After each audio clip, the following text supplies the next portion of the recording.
Hey guys, this is Cooking with Kurt. My name is Kurt Bantilan, and today I'm going to show you how to make a ginger-scallion chicken. This is a dish that my Mama and Ate Bibing used to make when I was a kid. It's a quick and simple meal, and it's great when you're strapped for time. First, take 2 Ziploc bags, and into each bag, add 1 cup of all-purpose flour, 3 teaspoons of salt, 2 teaspoons of ground black pepper, and shake it up to combine. Then take 10 boneless chicken thighs that have been cut into fourths, distributing them evenly into the 2 Ziploc bags, and shake the bags up to evenly cover the pieces.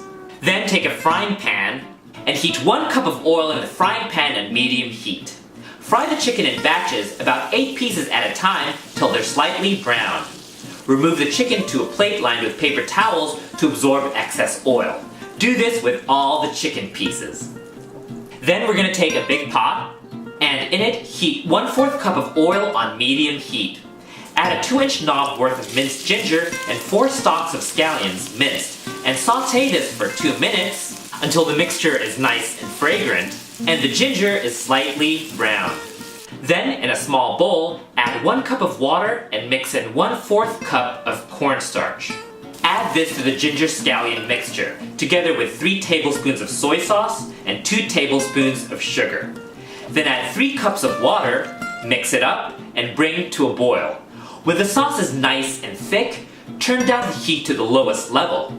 Add in the chicken pieces, mix it in so all the pieces are covered in sauce, cover with the lid, and we're gonna let this simmer for about 20 minutes until the chicken is done.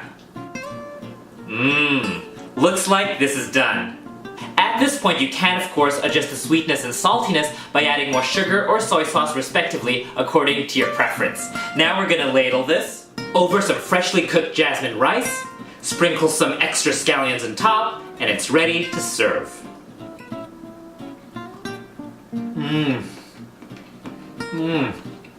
So good. The perfect combination of the ginger and the scallion flavors. Amazing. Tastes just like home. Let me know in the comment section below if you're planning to make this dish, and if you enjoyed this video, give us a thumbs up and subscribe to Cooking with Kurt. Enjoy!